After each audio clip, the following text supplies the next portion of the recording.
Apocalipse capítulo 22. Glória a Deus.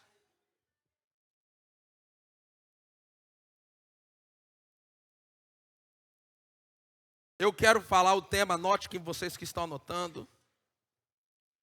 O tema nessa noite é fervorosos para a volta de Cristo. Esse aqui, vamos tentar esse lado aqui. Olha o tema, hein? Fervor, aí a resposta.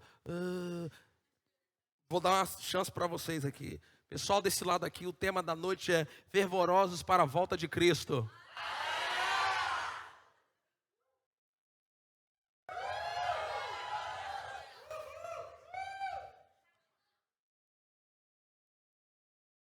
Gente, o tema da noite é fervorosos para a volta de Cristo.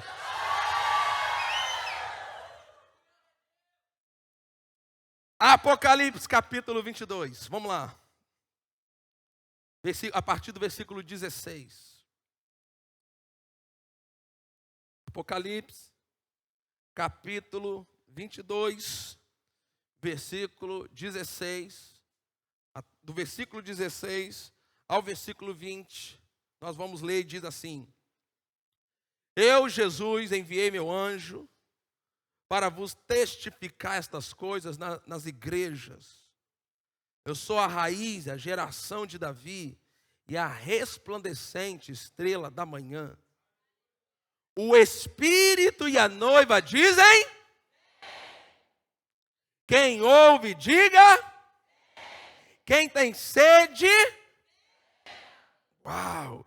E quem quiser, será que nessa noite alguém quer aqui? E quem quiser, receba de graça a água da vida. Versículo 18. Porque eu testifico a todo aquele que ouvir as palavras da profecia deste livro. Se alguém lhe acrescentar alguma coisa, Deus fará vir sobre ele as pragas que estão escritas neste livro. E se alguém tirar quaisquer palavras do livro desta profecia, Deus tirará a sua parte da morte, sua parte da árvore da vida e da cidade santa que estão escritos neste livro, versículo 20. Agora veja o que Jesus fala aqui no versículo 20. Aquele que testifica estas coisas diz o quê? Vai. Então vamos lá, de novo. Algumas versões são diferentes, não tem problema, fale alto a sua versão mesmo. Aquele que testifica estas coisas diz. Aí, amém. De novo, amém. De novo, amém. Pai, em nome de Jesus, essa é a sua noite. Falar com o teu povo, manifestar seu poder e trazer revelação da sua palavra. Em nome de Jesus, amém. A verdade mais significativa de toda a profecia bíblica, grave isso. A verdade mais importante, mais significativa de toda a profecia bíblica é a certeza que nós temos, que a Bíblia nos dá, de que Jesus voltará a segunda vez. Irmãos, tão certo como eu e você estamos aqui, 1 mais 1 é igual a 2, Jesus voltará para essa terra. Agora veja um dado importante, eu queria que você anotasse isso. O Novo Testamento possui 216 capítulos, anote isso. O Novo Testamento, ele possui 216 capítulos. Dentro desses 216 capítulos, existem, 318 referências à segunda vinda. Vou repetir, tem irmãos anotando e eu quero ajudar vocês. O Novo Testamento, de Mateus capítulo 1 até Apocalipse, capítulo 22, nós vamos ter um total de 216 capítulos. Dentro desses 216 capítulos, nós temos 318 referências à segunda vinda de Jesus. Isso significa que a cada 30 versículos, um versículo fala sobre a segunda vinda de Jesus. A cada 30 versículos, um vai falar da segunda vinda. E a Bíblia destaca para nós que nós temos que nos preparar. Temos que estar preparados para a segunda vinda. E eu acho isso aqui, irmãos, importante, porque existe uma doutrina hoje na igreja evangélica, não só brasileira, mas na igreja evangélica espalhada pela terra, uma doutrina que tem sido denominado graça radical. E as pessoas têm sido levadas a crer que elas podem viver de qualquer modo, qualquer estilo de vida, porque afinal de contas nós estamos debaixo da graça e a graça nos cobre enquanto estamos pecando. E você vai ver que a ênfase bíblica é que nós precisamos estar preparados para a volta de Jesus. Então, abra agora comigo, segunda carta de Pedro, vamos lá, segunda Pedro, vamos colocar alguns fundamentos aqui. Vocês estão aqui? Estão pegando o início da mensagem? Ok, então vamos lá. 2 Pedro, capítulo 3. 2 Pedro, capítulo 3. Eu quero ler com vocês a partir do versículo 10. 2 Pedro, capítulo 3, a partir do versículo 10. Diz assim: mas o dia do Senhor, ele está falando de qual dia? O dia do Senhor. O dia do Senhor virá como um ladrão de noite. O ladrão, ele vem, ele não avisa. O ladrão, ele vem para roubar, ele não manda um WhatsApp avisando: ei, hoje às 10h30 da noite estarei indo lá na sua casa. Mas o dia do Senhor virá como um ladrão de noite, do qual os céus passarão com grande estrondo, e os elementos ardendo se desfarão, e a terra e as obras que nela há se queimarão. Versículo 11. Havendo, pois, de perecer todas estas coisas, que pessoas vos convém ser, olha só, em santo trato e piedade. Versículo 12. Aguardando e apressando-vos para a vinda do dia de Deus, em que os céus em fogo se desfarão e os elementos ardendo se fundirão. Versículo 13. Mas nós, diga assim, isso é para mim, fala. Forte, fala. Quando eu falar mais nós, você vai falar bem forte, isso é para mim. Versículo 13. Mas nós, segundo a sua promessa, aguardamos novos céus e nova terra, nos quais habita a justiça. Versículo 14.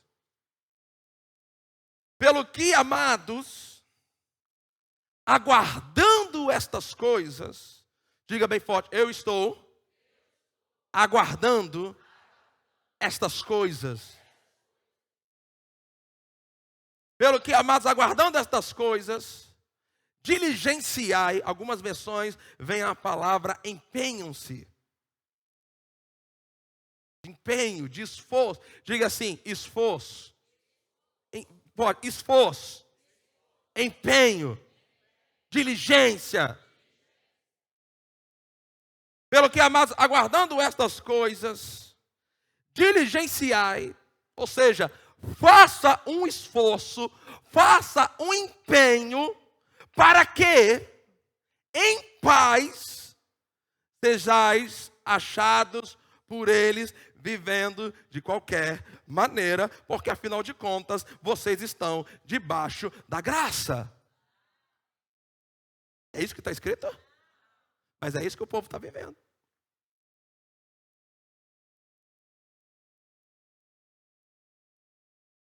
Versículo 14. Pelo que, amado, aguardando estas coisas, empenham-se, façam força, se esforce, para que em paz sejais achados. Por ele, de que modo? Primeiro modo que a Bíblia fala aí, pode ler na sua, vai. Imaculados.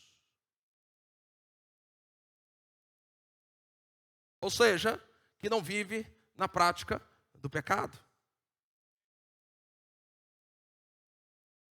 Irrepreensíveis. Então perceba que nós devemos nos preparar para a volta de Jesus. Pergunte para quem está, para o crente que está aí do seu lado, você está se preparando para a volta de Jesus? Vamos.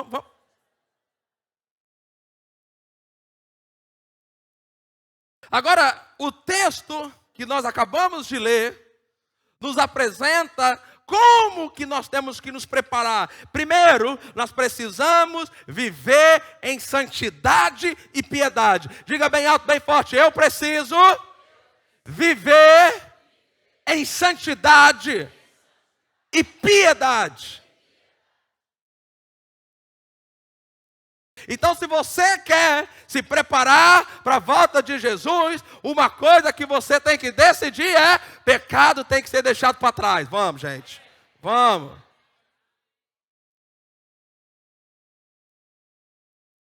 Segundo, precisa existir uma expectativa. A gente começa a pregar sobre a volta de Jesus e os crentes. Isola. Isso, pastor. Irmãos, a volta de Jesus é motivo de alegria para mim e para você. Vamos.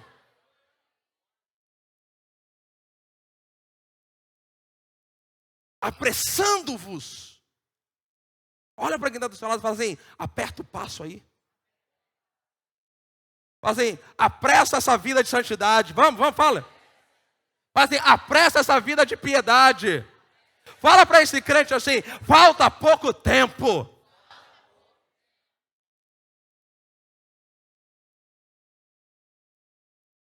Então nós temos que, em primeiro lugar, viver uma vida de piedade, santidade e piedade. Diga, vida de santidade e piedade. Segundo, fala assim, vida de expectativa. Irmão, amanhã quando você acordar, você, Jesus ainda não voltou? Isso é o que? Expectativa.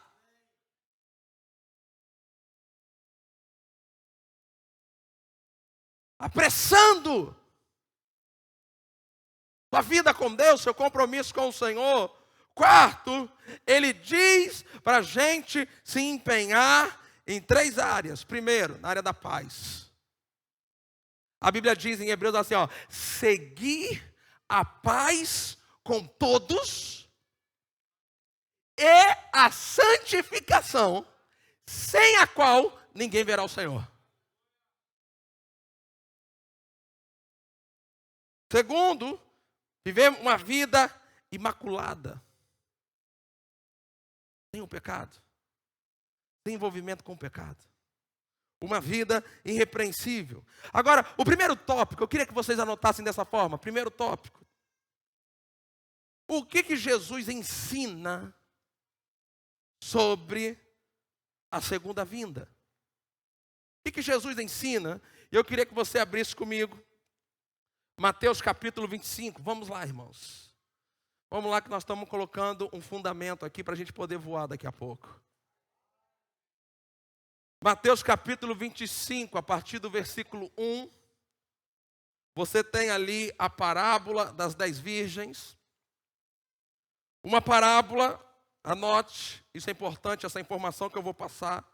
Uma parábola é uma história contada para ensinar um conceito principal. Uma parábola é uma história contada para ilustrar um conceito principal.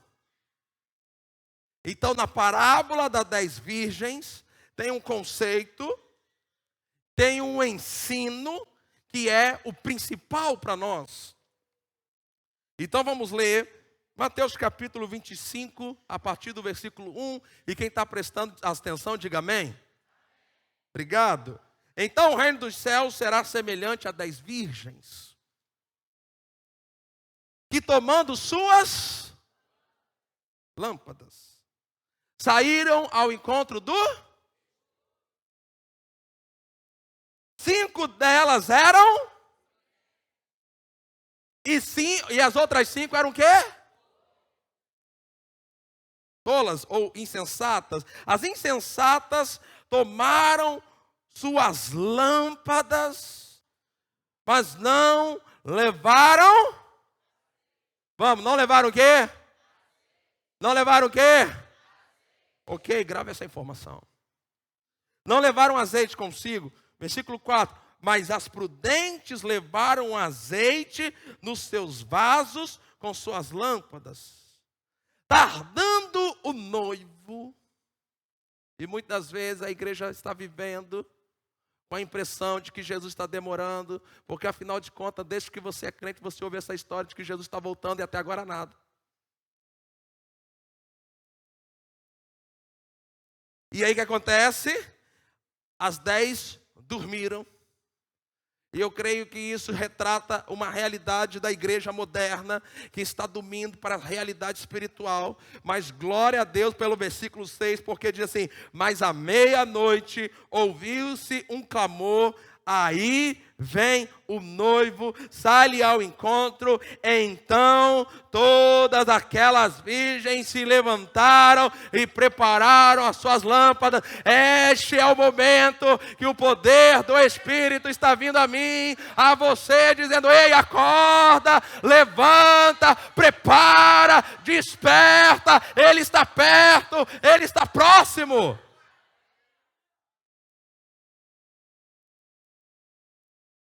Versículo 8. As insensatas, você lembra que as insensatas, elas não levaram o quê? Obrigado. As insensatas disseram às prudentes: dai-nos do vosso azeite. Elas queriam, ai, irmãos, isso aqui que revelação. Elas queriam que esse azeite fosse dado. Porque, versículo 8, porque nossas lâmpadas estão se apagando. Versículo 9.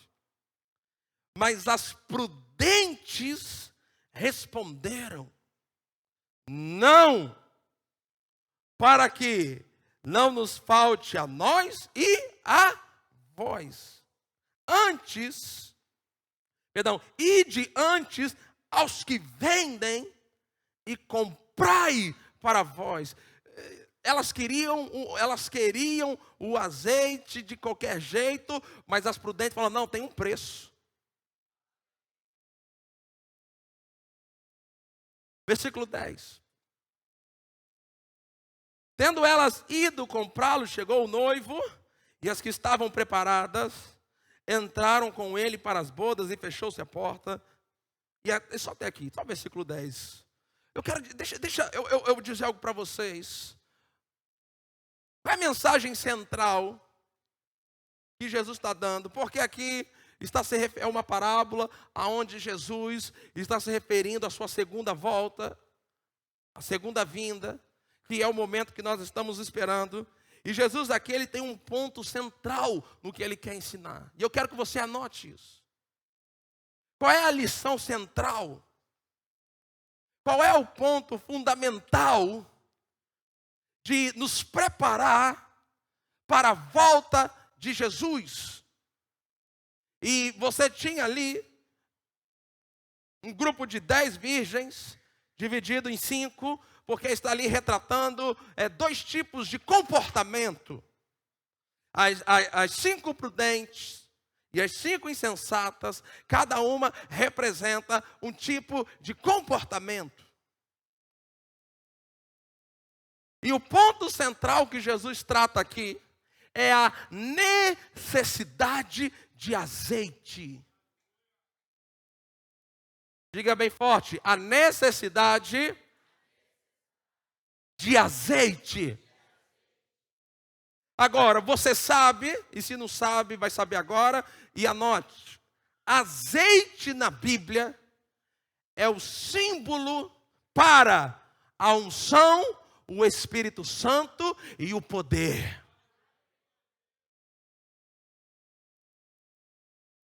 Então, o que Jesus está ensinando? Qual é o ponto central? Qual é o ponto importante a ser absorvido da parábola das 10 virgens? É que para você estar pronto, preparado para a volta de Jesus, você precisa estar cheio do Espírito Santo. É o Espírito Santo que prepara você. Então, ter azeite ou não ter, está apontando para a necessidade do Espírito. E o azeite, ouça, o azeite era para acender o quê? Era para acender o quê? A lâmpada. Eu queria que você anotasse isso. Porque a lâmpada representa o espírito do homem. O azeite representa o Espírito Santo, mas a lâmpada representa o espírito do homem, e isso está lá em Provérbios capítulo 20, versículo 27, a primeira parte. A Bíblia diz que o espírito do homem é a lâmpada do Senhor. Diga assim, o espírito do homem é a lâmpada do Senhor. Diga bem forte, o meu espírito é a lâmpada do Senhor, que o Senhor quer cheia de azeite.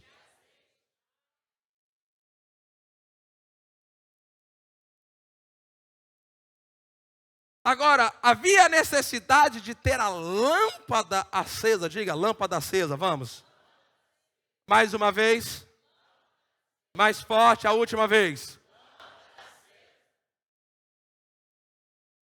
Se o azeite é o Espírito, a unção, o poder, a lâmpada é o espírito humano, então o que significa ter a lâmpada acesa? Significa uma vida espiritual fervorosa, cheia do fogo do Espírito, uma vida espiritual aquecida, vamos gente, vamos crer aqui que eu estou falando, é uma vida cheia de poder.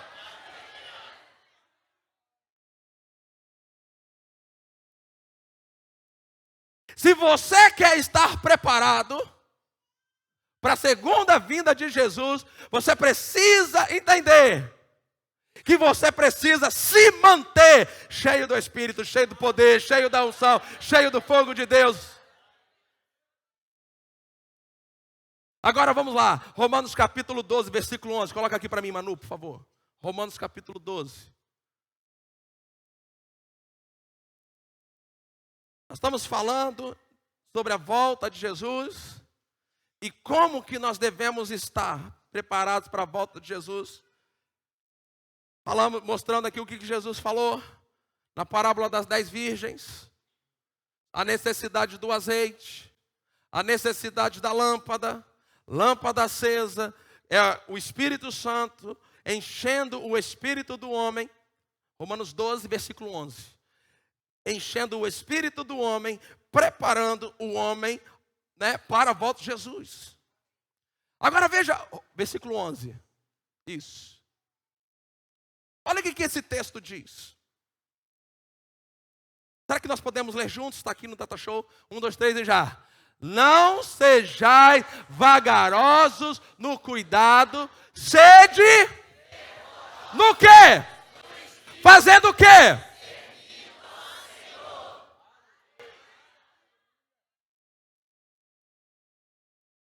Você veio aqui nessa noite fazer o quê? Mas desse jeito aí, vamos colocar fervor nisso, gente.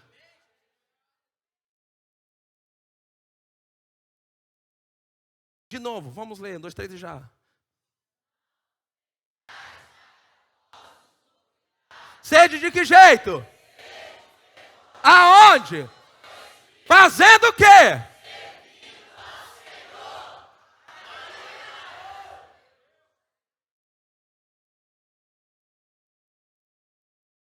A Bíblia está dizendo que se é para servir ao Senhor, se você veio neste culto para servir ao Senhor, faça isso de jeito fervoroso, coloque fogo no que você está fazendo, comece a se encher do Espírito, comece a responder a palavra.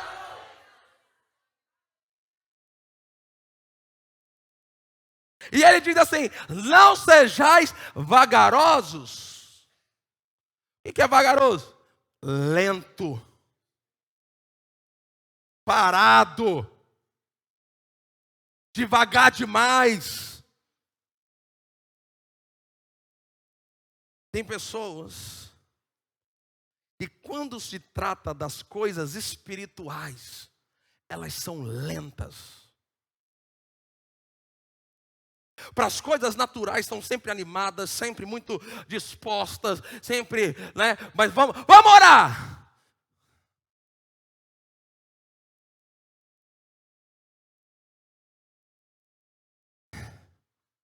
Ô irmão, levanta a sua mão, dá uma...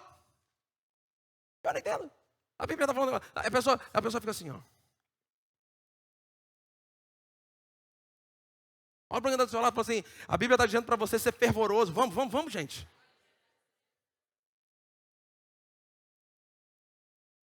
Pergunta para essa pessoa, vem cá, tua lâmpada está cheia de azeite ou está vazia? Vamos, pergunta.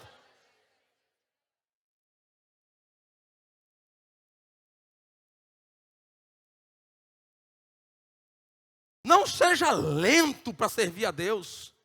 Não seja lerdo para adorar o Senhor. Não seja devagar para se expressar para Deus. Se é para você vir aqui para adorar a Deus, bota fogo nesse negócio que você está fazendo aí. Incendeia essa adoração, querido. Você quebrava tudo na discoteca, na boate, e agora aqui na igreja está fazendo, não é o meu jeito. Para com isso, levanta essas mãos aí, vamos, adore a Deus, glorifique ao Senhor. Ele te libertou, Ele te restaurou, Ele te tirou das trevas. Quer dizer que quando você servia o diabo, você podia pular e dançar a noite toda. Agora um culto que demora um pouquinho, mas você já está reclamando? Então quer dizer que ir para o inferno estava melhor?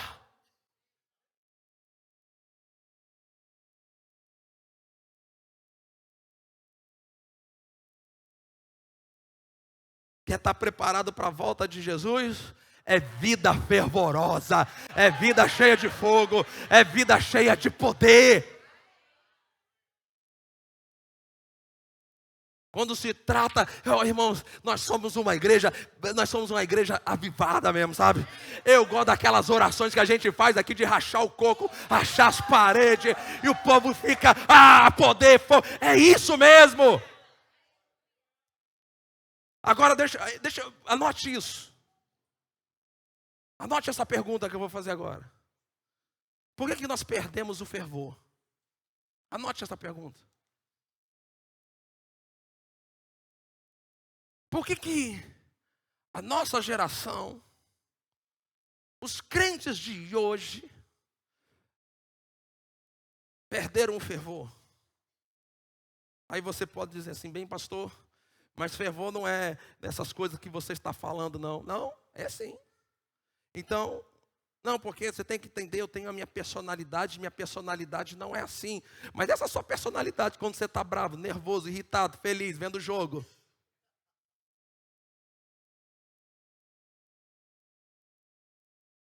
Então você só tem personalidade na hora do culto. Vestiu a personalidade. Não é do meu temperamento.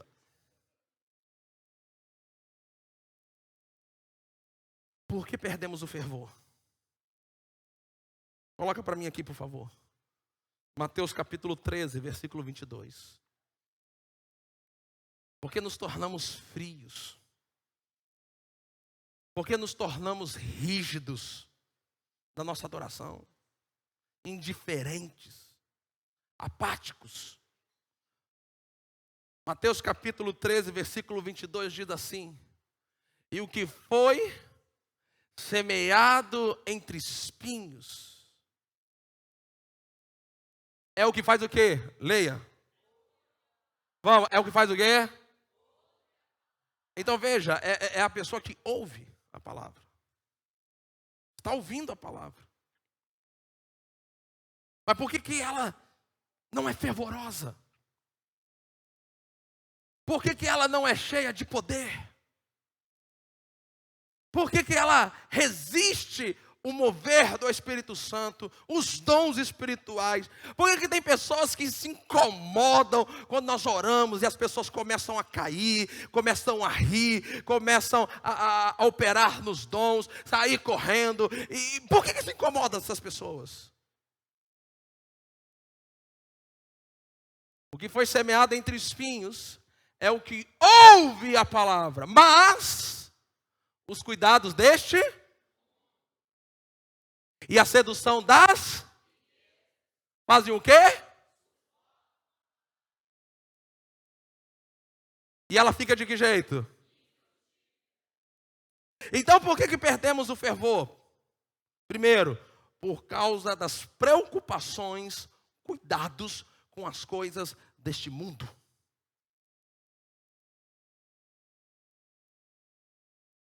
A primeira razão por que perdemos o fervor é porque estamos envolvidos por demais com as coisas naturais deste mundo. Segunda razão, está dito ali, a sedução das riquezas. Satanás tem usado essa sedução para apagar o fogo na vida de alguns. Para apagar esse fogo, para apagar o fervor. Muitos de vocês, um dia, quando se converteram, queriam evangelizar o mundo todo, queria culto todo dia, queria orar, queria subir no monte, queria orar em línguas, queria fazer isso, queria fazer aquilo, mas começou as preocupações com as coisas deste mundo. Começou a apagar. A sedução das riquezas apagou. Em Marcos capítulo 4, versículo 19, não vamos ler, eu só vou dizer para vocês aqui. Só anote, Marcos 4, 19, ele usa uma outra expressão lá que é a ambição de outras coisas. A ambição de ter as outras coisas apagam o nosso fervor. Em Lucas 4,19 ele traz uma outra expressão que é os deleites da vida. Os deleites dessa vida, os prazeres desta vida, os hobbies desta vida, as coisas que não são pecado, porque necessariamente nós não estamos falando de pecados, nós estamos falando de coisas que são legais, que não é pecado, mas que vão entrando na nossa vida, vão dominando a nossa vida, vão ocupando o nosso tempo, vão ocupando a nossa força do pensamento, a nossa energia, a nossa dedicação. Começamos a colocar o nosso tempo ali, começamos a colocar o nosso dinheiro ali. Daqui a pouco eu não posso estar na igreja porque é por causa daquilo, daqui a pouco eu não posso orar por causa daquilo, eu não posso ler a Bíblia por causa daquilo, daqui a pouco eu estou frio por causa daquilo. E como aquilo não é pecado, não é adultério, eu não estou matando, eu não estou roubando, eu não estou fazendo nada escandaloso, não é pecado. mas está apagando o seu fervor, está apagando a unção na tua vida, está esfriando você. Tem coisas que necessariamente elas não são pecado, mas quando elas entram na nossa vida, elas começam a apagar o fogo do Espírito na gente. Quem está entendendo aqui?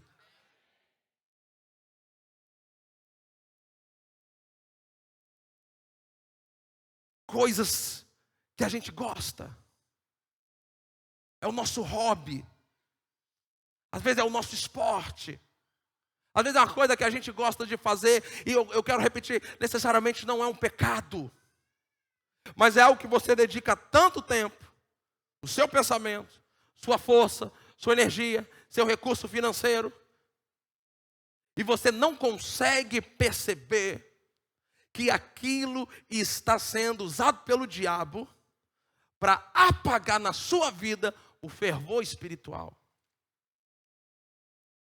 E é isso que o diabo está fazendo. Coloque para mim no Data Show, 1 João capítulo 2, versículo 18.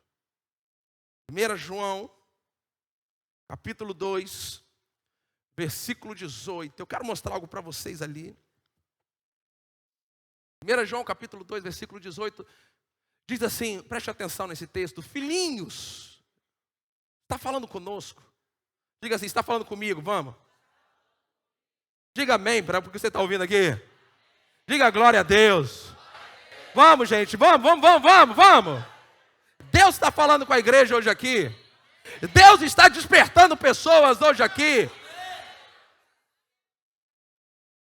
1 João capítulo 2, versículo 18 diz, filhinhos, já é o quê? Vamos. Já é o quê? É a última hora. Agora veja, já era a última hora quando João falou isso. Você imagina hoje. Nós já estamos nos últimos segundos da última hora.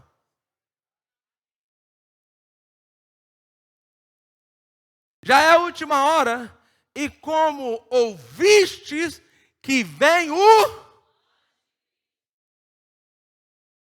Também agora, muitos, pegue isso aí, por favor. Também agora, muitos se têm feito o quê? Você tem que entender o que a Bíblia está falando aqui. Ele fala como ouvistes, ele vem o anticristo. Mas ele traz um detalhe. É que muitos se têm feito anticristos. Você precisa entender isso. A palavra Cristo, anote. Porque isso é usado, esse título é um título, é usado por Jesus, em Jesus, por isso que nós falamos Jesus Cristo. Talvez muitos achem que Cristo é o sobrenome de Jesus. O sobrenome de Jesus seria Jesus de Nazaré. Mas Cristo é um título que foi dado a Jesus e significa, anote, Cristo significa ungido com a sua unção. Cristo significa ungido com a sua unção. Agora entenda o que é o anticristo. É o o quê? Unção. O que é o anticristo?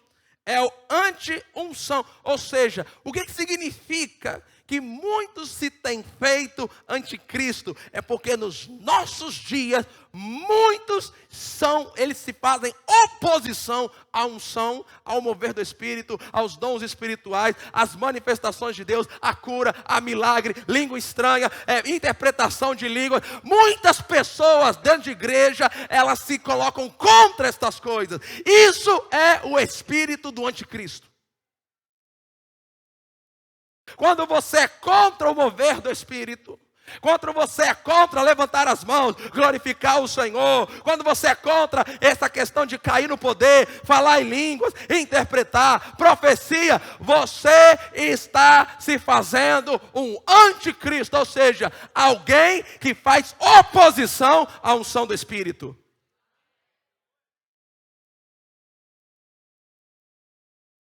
Quando nós somos uma igreja, como a Ebenezer, que queremos o mover, queremos o poder de Deus, damos espaço para isso acontecer, nós não temos vergonha dessas coisas. Aí de vez em quando vem alguém aqui,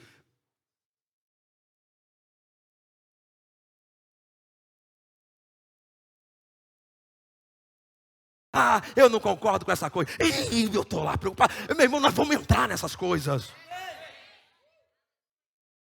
Eu não vou deixar o espírito de anticristo se opor ao mover de Deus nessa igreja. Vamos.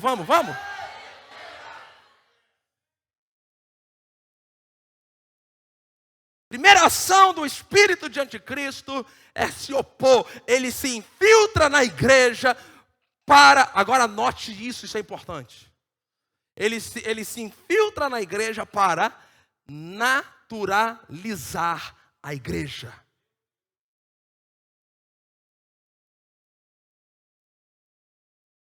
Ele quer uma igreja natural. Uma igreja que não se move em poder. Uma igreja que não tem cura, uma igreja que não tem libertação, uma igreja que não tem língua estranha, uma igreja que não tem interpretação, uma igreja que nada acontece, uma igreja que não tem mover. Ele quer uma igreja toda certinha. Você chega, tem 2 músicas, o pastor faz a palavra, daqui a pouco não tem espaço para o agir, não tem espaço para a profecia, não tem espaço para o mover. Isso é oposição do espírito do anticristo. E muitos têm se feito anticristos.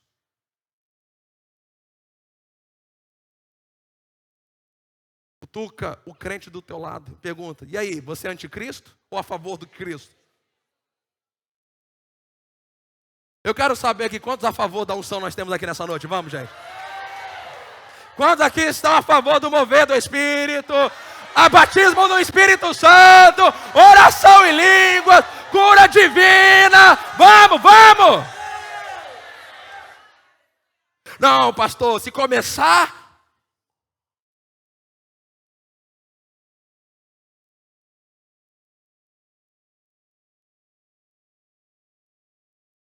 Começar esse negócio de cair no poder...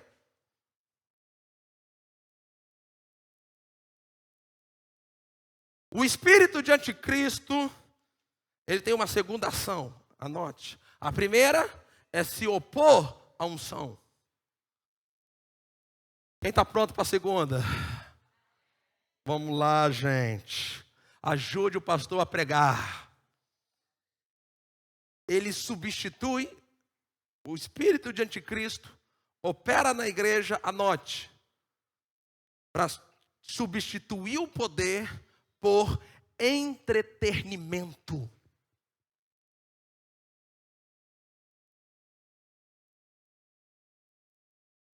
Eu não vim aqui divertir vocês. Eu vim aqui te dar uma palavra de poder para mudar a sua vida.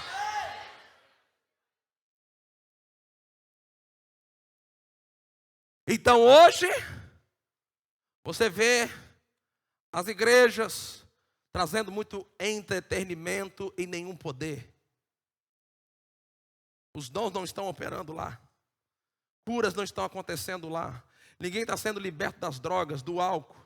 É muito entretenimento. Então, e isso causa uma falsa sensação de que as coisas estão bem, porque esse espírito de anticristo, ele entra se opondo ao poder, ele introduz entretenimento e no púlpito ele traz pregação motivacional.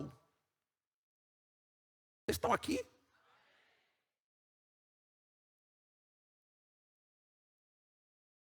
Pessoas querem ouvir pregações coaching.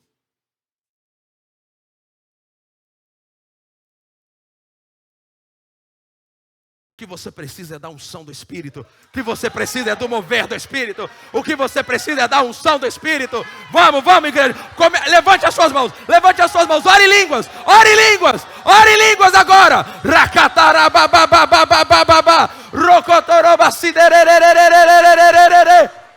Vamos, ore em línguas. Ore em línguas. Não tenha vergonha disso. Você é um crente cheio do Espírito. Você não faz oposição à unção. Você não faz oposição ao poder.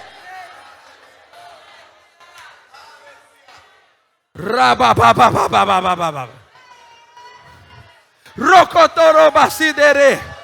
Ramassorocotoromacedere babababa. Rababababababababababas. Eu quero que as ovelhas, nós vamos fazer um compromisso aqui, pastor e ovelhas, nós vamos trabalhar junto, para não deixar essa igreja nunca, jamais se naturalizar. Nós somos uma igreja do poder, nós somos uma igreja do fogo, do avivamento. Nós vamos falar em línguas, nós vamos ficar cheios do Espírito, porque quando Jesus voltar, a sua lâmpada vai estar cheia de azeite. Pastor Vitor, oi! Qual é o objetivo do seu ministério? Quando Jesus voltar, você que é minha ovelha, vai estar cheio de azeite. Aí você vai comparecer no tribunal de Cristo. Jesus vai perguntar: ô filho, você está cheio do azeite, aí você me ajuda. Eu era ovelha do pastor Vitor, Jesus.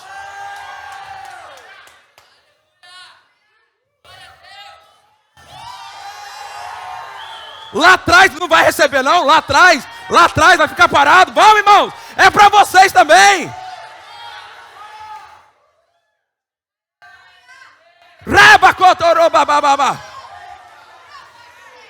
Eu declaro Igreja Batista Ebenezer, uma igreja cheia de azeite, cheia de poder, cheia de unção, cheia de glória, cheia de fogo, cheia de avivamento.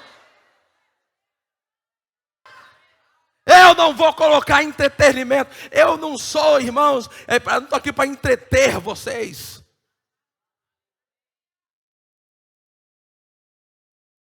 Pô, pastor, vamos trazer o cantor tal. Ei, eu vou trazer esses daqui, ó.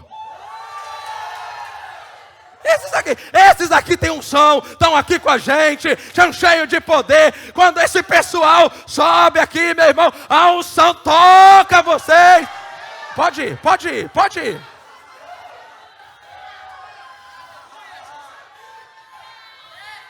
Vamos lá.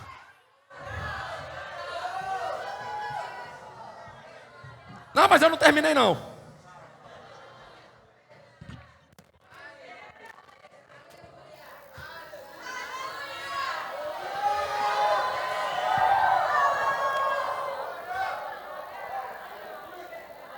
Eu tenho dito, as pessoas que visitam, os nossos visitantes estão aqui, nós amamos vocês. Nós amamos vocês. Mas nós decidimos como igreja que para nós é mais importante agradar a Deus do que agradar vocês. Quem ficar com a gente é porque gosta do Nébias, do Carabaxaia mesmo, irmão.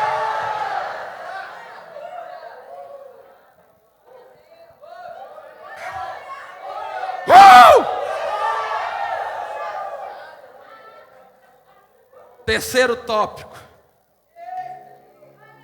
Levítico capítulo 6. Levítico capítulo 6.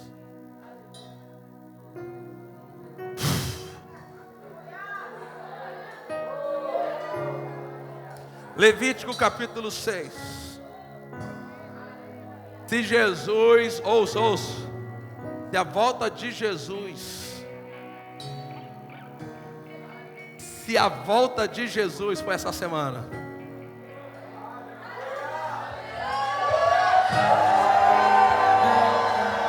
lá atrás, atrás, lá atrás, lá atrás, lá atrás.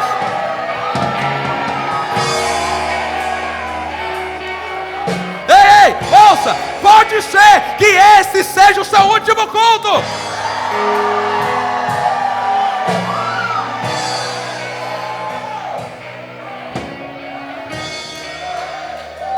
Eu estou tentando te incendiar, porque eu não sei o dia de amanhã, meu irmão.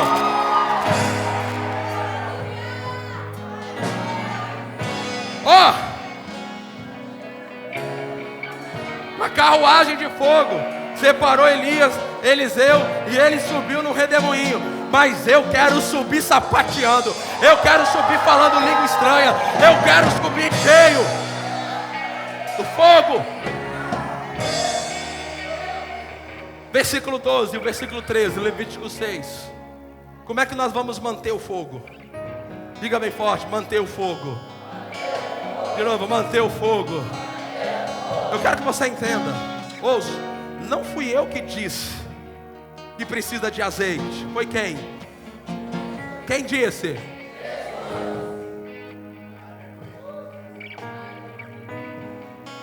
Não fui eu que disse. Eu acho que eu até queria uma igreja mais comportadinha.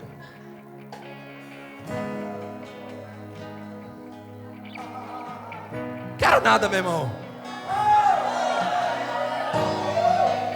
Versículo 12 e versículo 13. Olha só. O fogo que está sobre o... Você é o altar. Há fogo sobre você. Há fogo sobre você, vamos. Há fogo, há fogo, há fogo. O fogo que está sobre o altar vai ficar comportado. Vai ficar de que jeito? Vamos lá. O fogo em você tem que fazer o quê?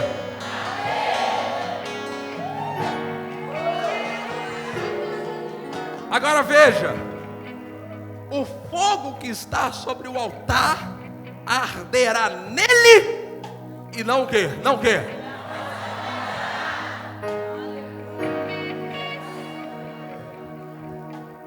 Mas o sacerdote, você sabia que em Jesus eu e você somos sacerdotes?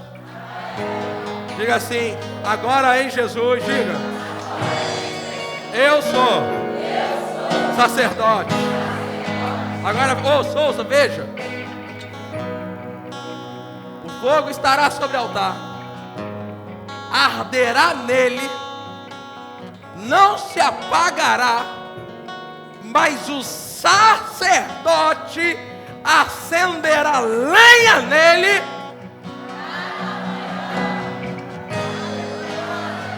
Ouça. O trabalho do sacerdote. Diga, o trabalho do sacerdote. Diga. Anote o que eu vou dizer para vocês. Isso é uma revelação para a tua vida a partir de hoje. O trabalho do sacerdote, primeiro, é diário.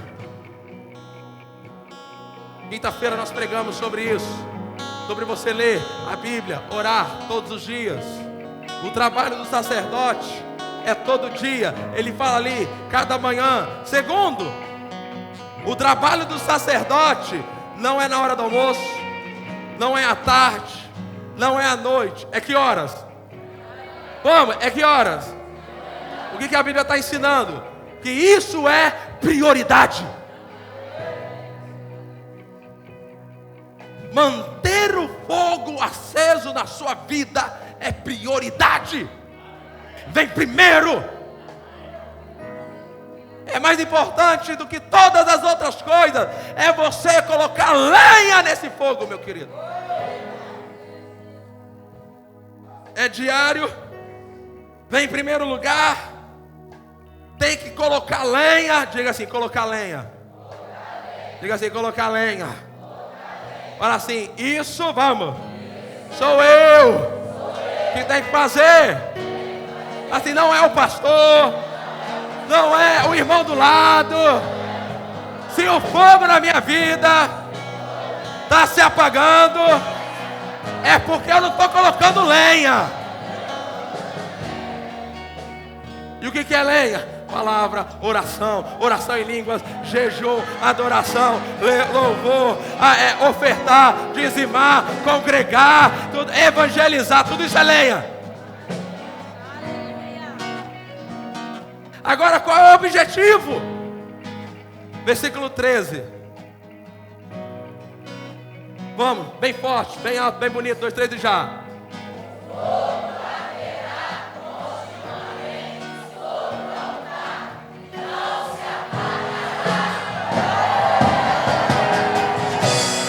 Ei, coloca a lenha aí, vamos, vamos.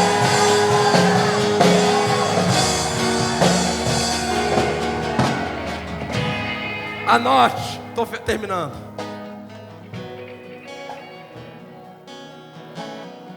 Qual é o propósito do fogo? Anote isso. Qual é o propósito do fogo? Primeiro, qual é o propósito do fogo de Deus? Do fogo do Espírito, na minha e na sua vida? Em primeiro lugar, o propósito do fogo é purificar o seu coração. Purificar. Só o fogo de Deus pode queimar as impurezas do nosso coração. Você precisa de fogo. Você precisa de uma igreja de fogo. Você precisa de irmãos de fogo.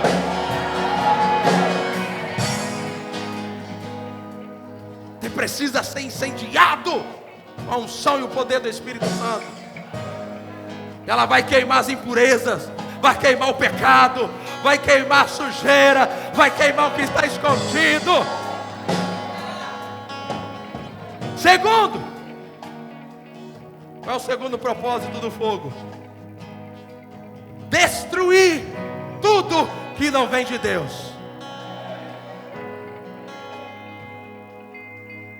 No mundo natural, quando acontece um incêndio, aonde o fogo passa, ele destrói.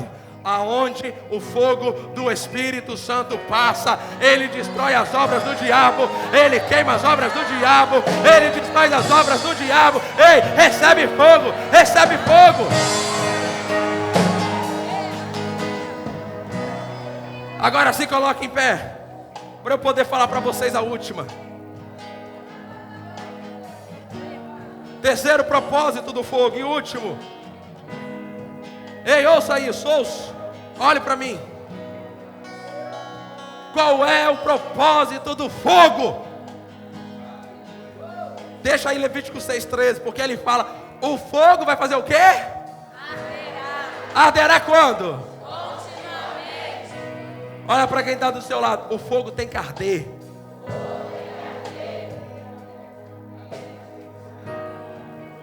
Terceiro lugar, o fogo desata uma paixão por Deus, por alma, por oração, por estar na casa do Senhor, por evangelizar. Quem está cheio do fogo, está cheio de paixão, está cheio de amor. Ei, levante as suas mãos, levante as suas mãos. Recebe, recebe, recebe.